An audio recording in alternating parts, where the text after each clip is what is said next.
محترم ناظرین، آج کی اس ویڈیو میں ہم آپ کو سنائیں گے ایک ایسا واقعہ جسے سن کر آپ بھی حیران ہو جائیں گے کہ کیسے ایک اللہ والے نے ایک پنڈت کی بیٹی کو چھپکلی بنا دیا۔ محترم ناظرین، کہا جاتا ہے کہ ایک گاؤں تھا جہاں قدرت کی بے پناہ نعمتیں تھیں۔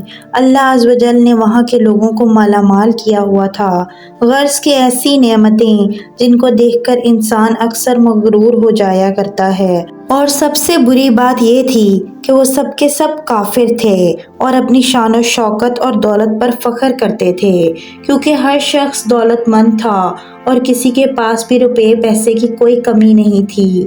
وہاں نہریں تھیں، باغات تھے، دریا تھے، اور جب اتنا کچھ کسی انسان کے پاس ہو تو وہ تو مغرور ہو ہی جایا کرتا ہے۔ اور یہاں کسی ایک انسان کے پاس نہیں بلکہ پوری کی پوری بستی بے تحاشا دولت مند تھی۔ اس بستی میں زیادہ لوگ کافر تھے اور چند ہی مسلمان گھرانے تھے۔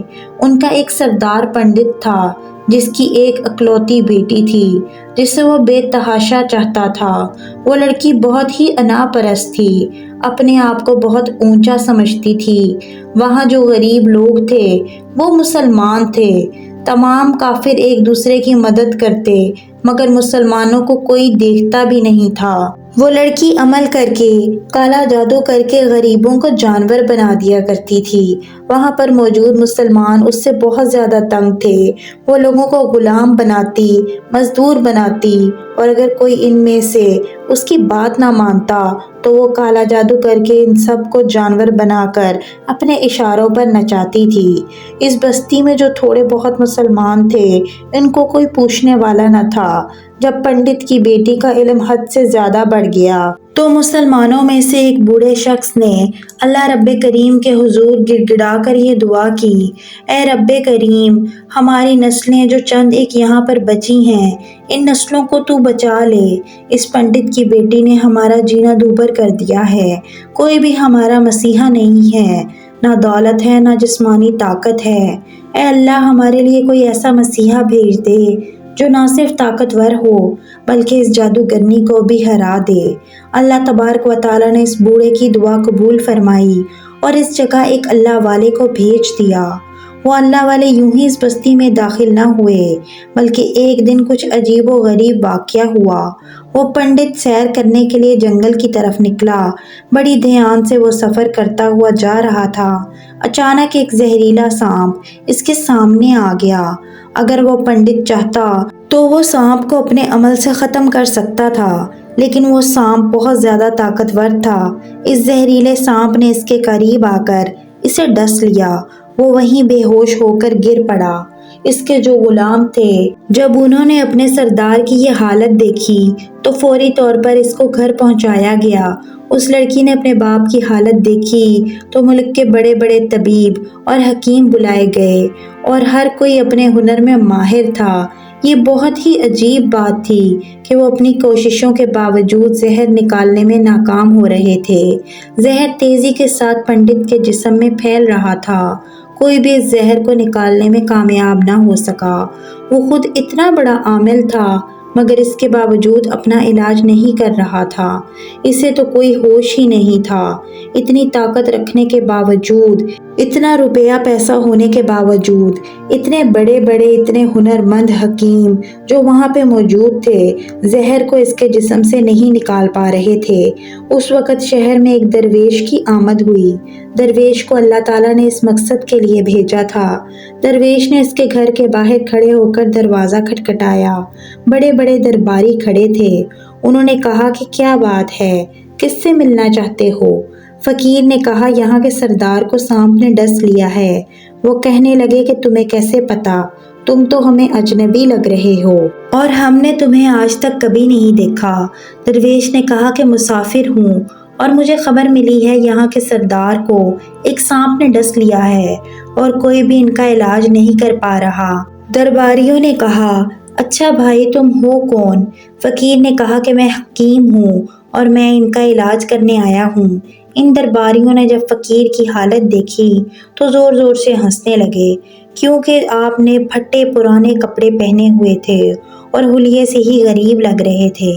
درباریوں نے کہا ارے بھائی تم اتنے بڑے سردار کا علاج کرو گے، ملک بھر کے ماہر حکیم اور طبیب بلائے گئے، پیسوں کی کوئی کمی نہیں ہے ہمارے سردار کے پاس۔ درویش نے کہا کہ اگر تم چاہتے ہو کہ تمہارے سردار کی جان بچ جائے تو مجھے اندر آنے دو۔ غلام کہنے لگے کہ ٹھیک ہے، ہم اندر سے اجازت لے کر آتے ہیں۔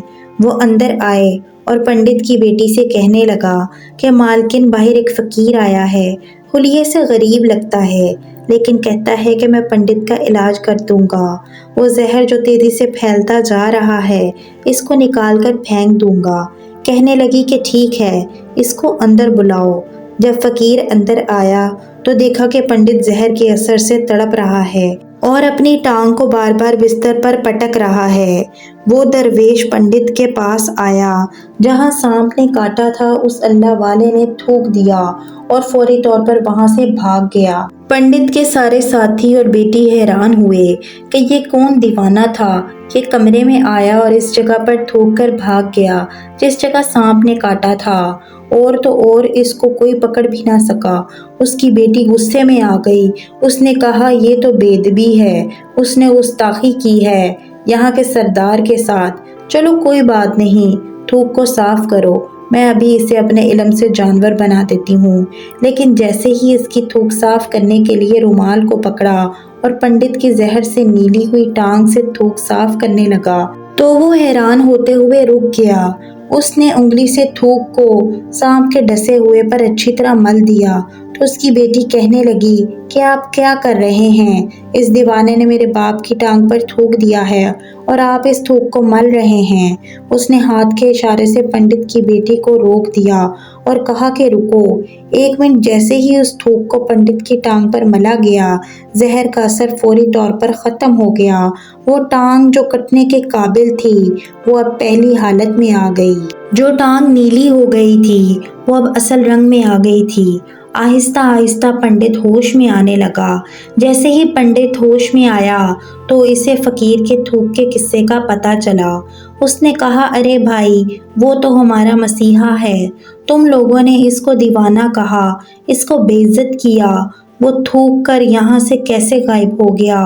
ارے جاؤ جاؤ اسے لے کر آؤ، اس نے تو ہم پر بہت بڑا احسان کیا ہے، ہم اس کے احسان کا بدلہ ضرور چکائیں گے۔ پنڈت کے کہنے پر اس کے سارے درباری اسی وقت اس فقیر کو ڈھونڈنے لگے، چاروں طرف پھیل گئے، کہیں بھی اس درویش کو نہ دیکھا۔ پھر جب جنگل میں داخل ہوئے تو وہاں ایک آدمی کو جنگل میں عبادت کرتے ہوئے دیکھا۔ وہ غور سے اس درویش کو دیکھ رہے تھے کہ یہ کیا کر رہا ہے، یہ کس طرح کی عبادت کر رہا ہے۔ ہم لوگ تو اپنے بتوں کے آگے ہاتھ جوڑتے ہیں اور یہ تو نہ جانے کس کو سجدہ کر رہا ہے۔ خیر پنڈت کا حکم تھا تو فوری طور پر درویش کو پکڑ لیا اور پنڈت کے سامنے پیش کیا گیا۔ پنڈت نے کہا کہ آپ کون ہیں اور یہاں کیسے آئے ہیں؟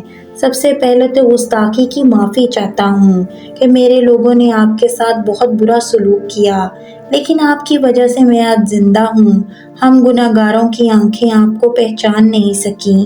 میں آپ سے معذرت چاہتا ہوں، آپ سے درخواست کرتا ہوں کہ آپ میری طرف سے قیمتی پرشاد یعنی کہ یہ لباس اور یہ عربی گھوڑا قبول کر لیجئے۔ فقیر نے مسکرا کر پنڈت کی طرف دیکھا اور بولا کہ یہ گھوڑا اور یہ لباس بہت قیمتی ہیں، میں یہ لباس پہن کر گھوڑے کے لیے گھاس کاٹوں گا تو کیا اچھا لگوں گا؟ پنڈت نے کہا کہ آپ فکر نہ کریں، گھوڑے کے ساتھ ساتھ خدمت گزار بھی دیے جائیں گے، یعنی نوکر چاکر بھی آپ کو دیے جائیں گے۔ درویش بولا اچھا، اتنا مال اور دولت اور ملازموں کے ساتھ میں اپنی رہائش گاہ میں کیا اکیلا رہوں گا؟ پنڈت بولا حضور آپ پریشان نہ ہوں، یہ میری بیٹی ہے، آپ کے سامنے ہے۔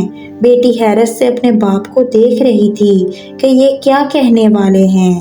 اس نے کہا کہ میری بیٹی جس کو آپ نے ابھی دیکھ لیا ہے اس کی شادی میں آپ سے کر دوں گا، لیکن ایک شرط ہے کہ آپ کو جو کچھ بھی میں دے رہا ہوں اس کے لیے آپ کو اپنا مذہب چھوڑنا پڑے گا۔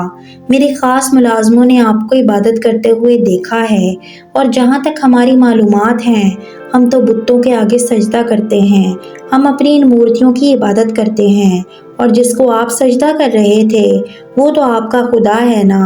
میرا مطلب ہے کہ آپ مسلمان ہیں نا، اس لیے میں آپ سے گزارش کر رہا ہوں کہ یہ سب کچھ لے لیں، اپنے مذہب کو چھوڑ دیں۔ کیا آپ ایسا کر سکتے ہیں؟ فقیر نے کہا مجھے ایک بات بتائیے کہ آپ مجھے یہ سب کچھ دے رہے ہیں اور آپ نے مجھے یہ دعا بھی دی ہے کہ میری بہت سی اولادیں ہوں، کہ آپ کی نسل آپ کی بیٹی سے چلے۔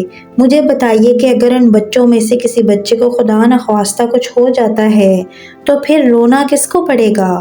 پنڈت نے جواب دیا، حضور اگر ایسا کچھ ہوا تو رونا تو پھر آپ کو ہی پڑے گا۔ درویش مسکرا کر بولے، اگر یہ سارا مال لے کر مجھے رونا پڑے گا تو پنڈت جی آپ اپنا گھوڑا اور یہ قیمتی لباس، بیٹی اور یہ عالیشان گھر اپنے پاس ہی رکھیں۔ میں بہت خوش ہوں کہ میں مسلمان ہوں۔ اگر یہ تمام نعمتیں لے کر مجھے اپنا مذہب چھوڑنا پڑے تو میں اپنی جان دے کر بھی اس مذہب کو نہیں چھوڑوں گا۔ جس رب نے مجھے پیدا کیا ہے تو کیا اس رب کے دین کو چھوڑ کر میں آپ کے پاس چلا آؤں صرف ان چند پیسوں کے لیے، دنیا کی چیزوں کے لیے؟ مجھے تو آخرت کی زندگی چاہیے اور یہ سب نعمتیں تو مجھے وہاں مل ہی جائیں گی، اس لیے میں اپنی درویشی میں بہت خوش ہوں۔ اللہ تعالیٰ نے مجھے جس مقصد کے لیے یہاں بھیجا ہے بس وہ مقصد پورا ہو جائے۔ پنڈت نے کہا کہ کیا مقصد ہے آپ کا؟ فقیر نے کہا کہ یہاں کے مسلمانوں پر بہت ہی ظلم ہو رہے ہیں، بس انہی کے لیے مسیحا بن کر آیا ہوں۔ یہ کہہ کر وہ جانے لگا۔ پنڈت نے درویش کو رک جانے کے لیے کہا، کہنے لگا کہ میں نے مال دے کر آزمایا، تم کو ہر طرح سے جانچ لیا، تم اپنے مذہب کو چھوڑنے پر راضی نہ ہوئے۔ اگر تم یہی کرنے آئے ہو تو کیا تمہیں کسی بات کا ڈر نہیں ہے؟ کیا تم نہیں جانتے ہو کہ ہم کتنے طاقتور ہیں اور ہماری بیٹی اپنے عمل میں اتنی ماہر ہے کہ تمہیں یہاں کھڑے کھڑے جنگلی جانور بنا سکتی ہے؟ فقیر نے کہا، اس نے جانور تو بہت کمزور لوگوں کو بنایا ہے، اس کو کہو کہ مجھے جانور بنائے تو پھر میں مانوں گا اس کا جادو۔ اس سے پہلے کہ پنڈت اپنی بیٹی کو اشارہ کرتا کہ تم اس پر وار کرو، اللہ والے نے جادوگرنی پر ایک پھونک ماری تو اسی وقت ایک بڑی سی چھپکلی بن گئی۔ وہ کچھ بھی نہیں کر پا رہی تھی، وہ چھپکلی اتنی بڑی تھی کہ وہاں پر جتنے انسان کھڑے تھے ان سب سے اونچا قد اس کا تھا۔ اللہ والے کے پاس وہ آنے لگی، آہستہ آہستہ اپنا زہر اگلنا ہی چاہتی تھی۔ وہ جانتے تھے کہ وہ کیا کرنے والی ہے۔ اسی وقت انہوں نے اس کے منہ پر تھوک دیا۔ تھوکنے کی دیر تھی کہ وہ جلنے لگی۔ وہ تھوک کیا تھی؟ تیزاب تھا جس سے اس کا آدھا چہرہ جل گیا، اس کا چہرہ جل کر کالا ہو گیا، قریب تھا کہ پورا جسم جل کر ختم ہو جائے۔ پنڈت بھاگتا ہوا آیا اور ان کے قدموں میں گر گیا اور معافی مانگنے لگا اور کہنے لگا کہ حضرت اس گستاخی کے لیے مجھے معاف کر دیجئے، میں نے سچ میں آپ کو بہت کمزور سمجھا، آپ کو آپ کے مذہب سے ہٹانا چاہا۔ اگر میری بیٹی ٹھیک ہو جائے گی تو میں سچ کہتا ہوں کہ یہاں جتنے لوگ موجود ہیں یہ پوری بستی مسلمان ہو جائے گی۔ فقیر نے کہا کہ ہم کسی کو زبردستی اپنے دین میں شامل ہونے کے لیے مجبور نہیں کرتے، بلکہ تم لوگ ہمارے مسلمان بھائیوں پر جو ظلم کرتے ہو ہم اس ظلم کو ختم کرنا چاہتے ہیں۔ ہمارے دین میں زبردستی نہیں ہے۔ اگر تمہاری بیٹی انسان بن کر سدھر جاتی ہے تو اس کو اس کی اصل حالت میں لانے کے لیے میں خود اللہ تعالیٰ سے دعا کروں گا۔ پنڈت کہنے لگا، ہاں ہاں، میری بیٹی اصل حالت میں آئے گی تو وہ کسی پر کوئی ظلم نہیں کرے گی، بلکہ میں اس کے لیے دل سے معافی چاہتا ہوں۔ جو کچھ میری بیٹی نے آپ کے ساتھ کیا ہے، آئندہ سے وہ کوئی کالا جادو اور کوئی بھی گندا عمل نہیں کرے گی اور کسی بھی مسلمان پر کوئی سختی نہیں کرے گی، بس آپ اسے دوبارہ سے انسان بنا دیں۔